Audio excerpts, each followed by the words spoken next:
Hey guys, welcome back to channel. So आज की इस वीडियो में हम लोग बात करने वाले हैं algo trading with MACD indicator. So इस वीडियो में हम लोग जानेंगे कि आप MACD का एल्गो कैसे क्रिएट कर सकते हैं और उसके ऊपर कैसे ट्रेड कर सकते हैं। तो सबसे पहले हम यहाँ पे स्क्रीन के ऊपर चार्ट देखते हैं। यहाँ पे हम देखते हैं MACD इंडिकेटर दिखता कैसा है और इसके अंदर हमारा ट्रेड कैसे जनरेट होता है।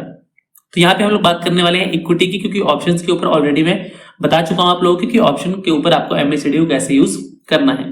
तो आज की वीडियो में हम लोग बात करने वाले हैं इक्विटी की। तो यहाँ पे चार्ट मैंने निफ्टी का ओपन किया है फॉर एग्जांपल। तो यहाँ पे आपके पास नीचे देखिए आपको MACD दिख रहा है और 3 मिनट का टाइम फ्रेम है। तो टाइम फ्रेम आप यहाँ पे 1 minute, 3 minute, 5 minute, 15 minute, 10 minute, इसमें से कोई भी सिलेक्ट कर सकते हैं। तो अब MACD के अंदर बेसिकली आपको यहाँ पे क्या देखना होता है। MACD के अंदर देखिए आपकी 2 लाइन्स होती हैं। MACD की फुल फॉर्म ही है moving average, convergence and divergence. तो इसके अंदर आपको एक ब्लू लाइन दिख रही होगी और एक ऑरेंज लाइन दिख रही होगी। ये जो दोनों लाइन है ये आपकी मूविंग एवरेज है। एक फास्ट मूविंग एवरेज है और एक स्लो मूविंग एवरेज है।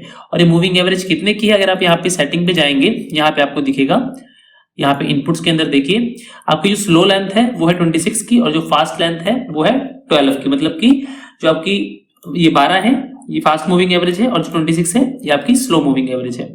तो इसके अंदर जो आपके सिग्नल जनरेट होते हैं वो किस तरह से होते हैं।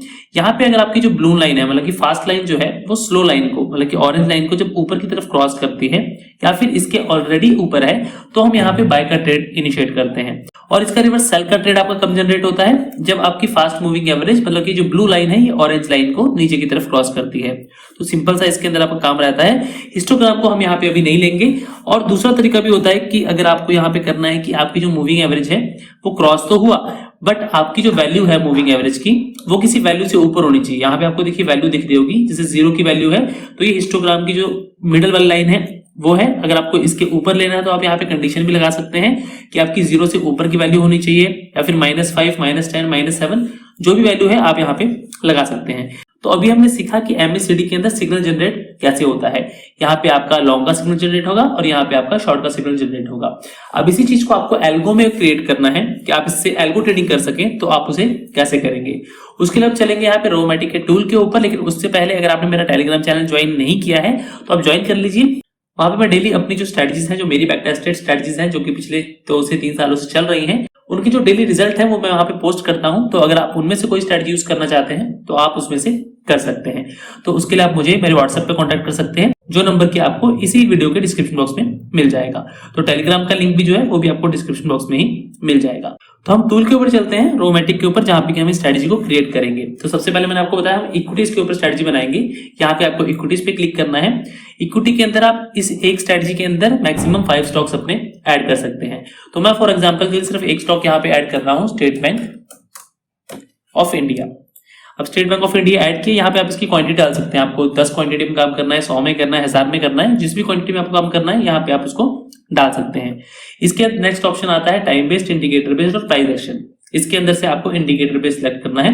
प्राइस एक्शन का मैं आपको पिछली से पिछली वीडियो में बता चुका हूं। तो इंडिकेटर बेस्ड भी अभी तक हम moving average, Bollinger band cover कर चुके हैं। आज हमारी MACD की बारी है। तो यहाँ पे हम इस वीडियो में MACD सीखेंगे। अगर आपको बोलिंगर बैंड और मूविंग एवरेज के ऊपर स्ट्रेटजी बनानी सीखनी है तो आप इसी प्लेलिस्ट को फॉलो कर सकते हैं, मतलब कि जिस प्लेलिस्ट के अंदर मेरी ये वीडियो है। अब यहाँ पे आपको टाइम फ्रेम दिए गए हैं 1 मिनट, 3 मिनट, 5 मिनट, 10, 15, 30 एंड 60।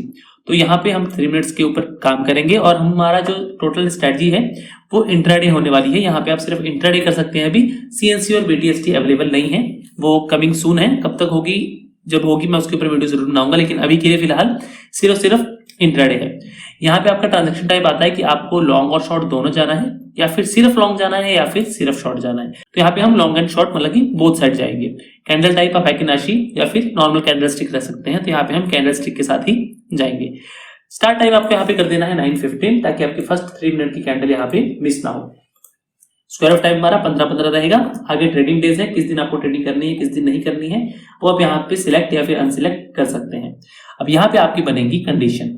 अब यहाँ पे कंडीशन कैसे बनेगी, सबसे पहले देखिए हमारे पास MACD के अंदर कंपोनेंट्स क्या होते हैं। एक होता है MACD सिग्नल और एक होता है MACD।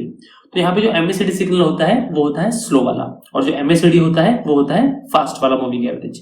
तो यहाँ पे आपको क्या करना है, लॉन्ग कंडीशन के लिए हमें करना है MACD, यहाँ पे ओके करना है आपको, यहाँ पे करना है क्रॉसेस अबव, और यहाँ पे आपको करना है MACD सिग्नल। और यहाँ पे आपको कर देना है ओके। अब आप चाहे तो इस सेटिंग को चेंज भी कर सकते हैं, जैसे आपको ये दिख रही है 12, 26 एंड 9। अगर आप डिफॉल्ट में देखेंगे MACD की सेटिंग क्या होती है 12, 26 एंड 9, यही डिफॉल्ट सेटिंग होती है, तो वही आपको वहां पे दिख रही है। लेकिन आप चाहे तो यहाँ पे इस सेटिंग को चेंज भी कर सकते हैं। मैंने आपको एक और चीज बताई थी नंबरिंग वाली, ये वाली, कि अगर आपका MACD जो है या फिर MACD सिग्नल जो है वो 0 के ऊपर हो या फिर -5 के ऊपर हो या फिर कुछ कोई भी वैल्यू आप लेना चाहते हैं उसके ऊपर हो, तो उसके ऊपर स्ट्रेटजी कैसे बनेगी वही मैं आपको बताता हूँ। तो यहाँ पे हमें उसके लिए क्या करना पड़ेगा, ऐड अनदर कंडीशन करनी पड़ेगी। यहाँ पे हमें एंड करना है। अब इसके अंदर हमें लिखना है कि आपका MACD या फिर MACD सिग्नल दोनों ले सकते हैं हम, या फिर दोनों में से कोई भी एक ले सकते हैं। तो हम MACD लेंगे, यहाँ पे हम रखेंगे ओके, और इसे हम करेंगे कि हायर देन होना चाहिए आपका। अब इसके अंदर आपको सिलेक्ट क्या करना है, नंबर आप यहाँ पे करेंगे 0। तो 0 का मतलब क्या हो गया कि जो मिडिल लाइन आपको दिख रही है इसके ऊपर जब आपका MACD जाएगा तभी आपका ट्रेड जो है वो एग्जीक्यूट होगा। तो इस कंडीशन में जरूरी है कि आपको ये चीज क्रॉसेस अबव ना रखें, यहाँ पे आप हायर देन रखिए, क्योंकि अगर आप क्रॉसेस अबव रखेंगे और साथ में ये भी रखेंगे तो ट्रेड्स बहुत ही ज्यादा कम यहाँ पे आपके आएंगे। तो बेस्ट आपका हायर देन ही रहता है। क्रॉसेस अबव के अंदर हमेशा आपके सिग्नल्स जो है वो कम आते हैं, प्रॉफिट हमेशा आपका कम होता है, आपका पहला जो सिग्नल होता है वो हमेशा मिस होता है। तो उसके लिए आपको यहाँ पे हायर देन ही रखना है, क्रॉसेस अबव नहीं रखना है। तो हायर देन रखिए। हायर देन के अंदर क्या होगा, मार्केट आपका ओपन हुआ, आपकी जो मूविंग MACD है वो ऑलरेडी एक दूसरे से अबव है, तो वहीं पे आपका ट्रेड जो है वो इनिशिएट हो जाएगा। नहीं तो वो नेक्स्ट क्रॉसओवर का वेट करेगा। तो कभी कभी क्या होता है, पूरे दिन में क्रॉसओवर ही नहीं होता है, मार्केट एकदम से ट्रेंडिंग होता है, तो आपका एक ट्रेंड जो है सुबह का वो मिस हो जाता है। तो इसलिए यहाँ पे आपको हायर देन रखना है। अब इस कंडीशन में आपका ट्रेड कहाँ पे होगा, यहाँ पे देखिए। अभी मैं अगर आपको एग्जांपल दूं अपना 6 तारीख का, तो यहाँ पे 3 मिनट का टाइम फ्रेम है, ये आपका है 9:15। तो पहले 3 मिनट की कैंडल मतलब 9:15 से 9:18। इसको मैं थोड़ा जूम कर लेता हूं। यहाँ पे देखिए, यहाँ पे कैंडल क्लोज हुई, यहाँ पे आपका क्या है, जो आपका MACD फास्ट है वो इससे नीचे है, तो यहाँ पे मतलब आपका सेल सिग्नल जनरेट हो जाता। लेकिन अभी यहाँ पे हमने क्या किया है, MACD हायर देन नंबर 0 और MACD less than number 0। Short condition के लिए MACD लेस देन नंबर 0 है, मतलब कि यहाँ पे आपका ट्रेड जो है मॉर्निंग वाली कैंडल पे एग्जीक्यूट नहीं होगा जब तक ये MACD आपकी इसके नीचे नहीं जाएगी। अब यहाँ पे देखिए, यहाँ पे MACD जो है 0 के नीचे चली गई है, जो ब्लू लाइन है वो MACD की है और जो ऑरेंज लाइन है वो MACD सिग्नल की है। तो ये जो लाइन है नीचे चली गई है, तो यहाँ पे आपका ट्रेड जो है वो एग्जीक्यूट यहाँ पे होगा। और अगर आप इस चीज को नहीं देते हैं, नंबरिंग वाली चीज को, ये जो नंबर वाला जो मैंने सेकंड ऑप्शन दिया है, तो आपका जो ट्रेड है वो पहली कैंडल पे ही यहाँ पे एग्जीक्यूट हो जाएगा, क्योंकि हमारी एक ही कंडीशन है जो कि यहाँ पे फुलफिल हो रही है। तो आप MACD को इस 2 तरह से ही यूज यहाँ पे कर सकते हैं। स्ट्रेटजी आपकी बन गई, आपको इसको रखना है रखिए, नहीं रखना है तो आप इसको क्रॉस करके यहाँ से रिमूव कर सकते हैं।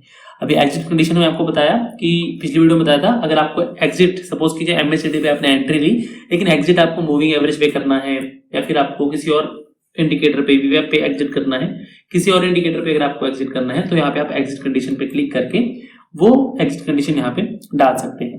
तो अभी हम एग्जिट कंडीशन यहाँ पे नहीं डाल रहे हैं कोई भी, क्योंकि हमारा जो एग्जिट है MACD के ऊपर ही एंट्री होगी, MACD के ऊपर ही एग्जिट होगा। एग्जिट कंडीशन को अगर बेटर तरीके से आपको समझना है कैसे यूज करते हैं, तो आप मेरा पिछला वीडियो देखिएगा, जो कि मैंने बोलिंगर बैंड के ऊपर बनाया है। उसके अंदर आपको एग्जिट कंडीशन बताई गई है कि कैसे हम अपर बोलिंगर बैंड के ऊपर ट्रेड ले रहे हैं और मिडिल बोलिंगर बैंड के ऊपर एग्जिट कर रहे हैं। तो वहां पे आपको एक परफेक्ट एग्जांपल मिल जाएगा कैसे यूज करना है आपको एग्जिट कंडीशन का। अब नीचे आएंगे आप, यहाँ पे आपको मिलता है SL टारगेट, जो भी आपको देना है परसेंटेज या फिर पॉइंट्स में आप यहाँ पे दे सकते हैं। अगर आप नहीं देंगे तो आपका जो काम है वो सिग्नल टू सिग्नल होगा, मतलब कि जब बाय का सिग्नल आएगा तो आपका बाय होगा और जब सेल का सिग्नल आएगा तो आपका सेल होगा। उसके बीच में मार्केट कहीं भी जाए, आपका कोई भी स्टॉप लॉस का टारगेट यहाँ पे नहीं है। और इस तरह से 3:15 पे आपका जो है स्क्वायर ऑफ टाइमिंग है। अगर वहां तक कुछ भी नहीं होता है तो आपका जो पोजीशन है 3:15 पे यहाँ पे ऑटोमेटिकली स्क्वायर ऑफ हो जाएगा। अब यहाँ पे स्टॉप लॉस आपको कुछ नहीं रखना है, यहाँ पे आप 0 रख दीजिए। यहाँ पे आता है ट्रेड साइकिल, मतलब कि एक दिन में आपको कितने ट्रेड लेने हैं। जैसे कि अगर 3 मिनट के टाइम फ्रेम पे देखें, अगर इसी दिन की बात करें हमारे ट्रेड कितने बने हैं, ये आपका पहला ट्रेड है, फिर आपका ये दूसरा ट्रेड है, फिर ये तीसरा है, ये आपका चौथा ट्रेड है, ये आपका 5वां ट्रेड है और ये लास्ट में है ये 6वां ट्रेड है, ये 7, ये 8, ये 9 और ये 10। लगभग 10 ट्रेड के आसपास आपके बने हैं 3 मिनट के टाइम फ्रेम पे। अभी आपके ऊपर है कि आपको ट्रेड्स कितने लेने हैं। अगर आपको एक ट्रेड लेना है तो आप यहाँ पे 1 रखिए, अगर आपको 10 लेने हैं तो यहाँ पे आप 10 रखिए। लेकिन जो ट्रेंड मार्केट पकड़ता है मैक्सिमम 4 से 5 ट्रेड के अंदर पकड़ लेता है, तो आप ये 4 से 5 ही ट्रेड रखिए, क्योंकि जितने ज्यादा ट्रेड आप लेंगे उतनी ज्यादा ब्रोकरेज आपकी जनरेट होगी, उतने ज्यादा टैक्सेस आपके कटेंगे और इक्विटी के अंदर एसटीटी चार्जेस आपके बहुत ज्यादा लगते हैं, तो वो चीज आपको ध्यान रखनी है। ट्रेड्स कम है, प्रॉफिट ज्यादा है, वही स्ट्रेटजी आपको अच्छा प्रॉफिट यहाँ पे दे पाएगी। नहीं तो आप सारा का सारा जो प्रॉफिट है वो अपने टैक्सेस के अंदर और ब्रोकरेज के अंदर देके जाने वाले हैं। अब इसके अंदर आपके पास ओवरऑल प्रॉफिट और ओवरऑल लॉस का भी ऑप्शन आता है। मतलब कि अगर आप सपोज कीजिए आपने स्ट्रेटजी स्टार्ट कर दी, लेकिन आप चाहते हैं कि आपको दिन में 500 रुपए से ज्यादा लॉस ना हो और 1000 रुपए का प्रॉफिट हो कभी भी, तो आप निकल लें। तो यहाँ पे आपको क्या करना है, लॉस के अंदर, इस लॉस वाले के अंदर 500 भर देना है और इसके अंदर आपको 1000 भर देना है। मैं एग्जांपल बता रहा हूँ, आप अपनी मर्जी से यहाँ पे कुछ भी डाल सकते हैं, लेकिन मिनिमम वैल्यू आपकी 500 रहने वाली है। 500 से कम यहाँ पे आप नहीं डाल पाएंगे। तो 500 मिनिमम वैल्यू है, उसके ऊपर आप कितना भी डालिए। स्ट्रेटजी का नाम डाल सकते हैं यहाँ पे, आपकी स्ट्रेटजी है ये एमएससीडी के ऊपर, तो एमएससीडी इक्विटी स्ट्रेटजी आपकी बन गई। क्रिएट स्ट्रेटजी कीजिए। स्ट्रेटजी क्रिएट करने के बाद आप इसको पेपर ट्रेड के अंदर चला के और लाइव ट्रेड के अंदर चला के देख सकते हैं। एक हफ्ता इसको आप पेपर ट्रेड कीजिए, आपको लगता है स्ट्रेटजी अच्छा परफॉर्म कर रही है, तो आप इसको लाइव ट्रेड के अंदर ले जा सकते हैं। और इसको डिप्लॉय करना है, उसके बाद पेपर ट्रेड लाइव ट्रेड में कैसे करना है, सब कुछ मैं आपको पिछली वीडियोस के अंदर बता चुका हूं, जो कि मेरी इस प्लेलिस्ट की फर्स्ट वीडियो है।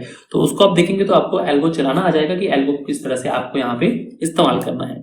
बाकी की जो सीरीज हमारी चलने वाली है, इसके अंदर हम स्ट्रेटजीज बनाना सीख रहे हैं। तो स्ट्रेटजी बनानी मैंने आपको सिखा दी। अभी डिप्लॉयमेंट वगैरह कैसे होगा, सिंपली डिप्लॉय पे क्लिक किया, यहाँ पे लाइव है पेपर ट्रेड में क्लिक करके अपना ब्रोकर सिलेक्ट करके आप यहाँ पे डिप्लॉय कर देंगे। इस आईडी में कोई भी ब्रोकर ऐड नहीं है, इसमें अगर ब्रोकर ऐड आप करेंगे तो यहाँ पे ब्रोकर का ऑप्शन आएगा, वो सिलेक्ट करके आप डिप्लॉय करेंगे, स्ट्रेटजी आपकी डिप्लॉय हो जाएगी। और जैसे ही लाइव मार्केट में आपका सिग्नल जनरेट होगा, आपका ट्रेड जो है वो इनिशिएट हो जाएगा। लेकिन डिप्लॉय के बाद भी प्रोसेस है, वो प्रोसेस जानने के लिए आप मेरे जो प्लेलिस्ट है how to start algo trading, इसको पूरा का पूरा देखिए, तब आपको समझ में आएगा। या फिर फर्स्ट वीडियो जो है वो स्पेशली देख लीजिएगा, उसको मैं इसके अपना डिस्क्रिप्शन बॉक्स के अंदर भी मेंशन कर दूंगा, ताकि आप लोग उसको मिस ना करें। सो उम्मीद करता हूं कि एमएससीडी का जो एल्गो है आपको बनाने में कोई भी कंफ्यूजन अब यहाँ पे नहीं होगी। सो फिलहाल इस वीडियो में इतना ही, मिलते हैं अगली वीडियो में, तब तक के लिए नमस्कार।